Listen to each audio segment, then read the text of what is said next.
ആ ഇന്ന് നമ്മൾ ഉണ്ടാക്കുന്നത് ബുൾസൈ ഓംലെറ്റ് ആണ്. ഇത് വളരെ നമ്മൾ ഇഷ്ടപ്പെടുന്ന ഒരു വിഭവമാണ്. പക്ഷെ വളരെ സിമ്പിളാണ്. അപ്പം നമുക്ക് ചായയോട് കുടിക്കാനും അല്ലെങ്കിൽ ചായ കുടിച്ചൊക്കെ ഉണ്ടാക്കാനും. അപ്പം ആദ്യമായി ഞാൻ കുറച്ച് ബട്ടറൊക്കെ ഇട്ട് ഇതിങ്ങനെ നിരത്തിയിട്ടുണ്ട്. നമ്മൾ ഇതിലേക്ക് അങ്ങോട്ട് മുട്ട ഇങ്ങോട്ട് കിട്ടാം. പെർഫെക്ഷനായി. ആ ഇതേ ഓക്കെ. അതിൻ്റെ ആ റൗണ്ട്, ആ ഓറഞ്ച് അതിങ്ങനെ ഇങ്ങനെ കട്ടത്തേക്ക് നിൽക്കുമ്പോൾ കാണുന്നത് ഇതിൻ്റെ ഒക്കെ ഒരു ഭംഗിയതാണ്. ഇനി നമ്മൾ ഇത്തിരി കുറച്ച് നമ്മളിതിൽ ഉപ്പും കിട്ടും.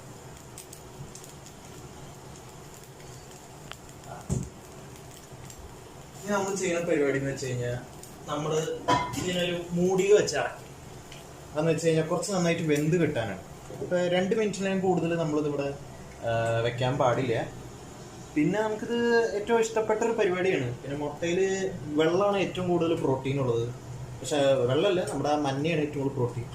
പിന്നെ പെട്ടെന്നൊക്കെ ചായയുടെ കൂടെ കഴിക്കാനൊക്കെ ഇത് വളരെ എളുപ്പമാണ്. അപ്പോൾ ഏകദേശം ആയി എന്ന് ഞാൻ വിചാരിക്കുന്നു. കുറച്ച് നേരം കൂടി വെയിറ്റ് ചെയ്യാം. അയ്യോ നോക്കണം. ഏകദേശം ആയി.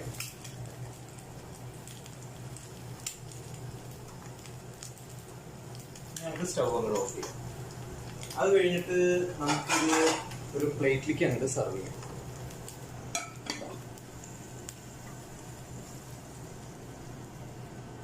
അപ്പോൾ സ്വാദിഷ്ടമായ ബുൾസൈ ഓംലെറ്റ് റെഡി.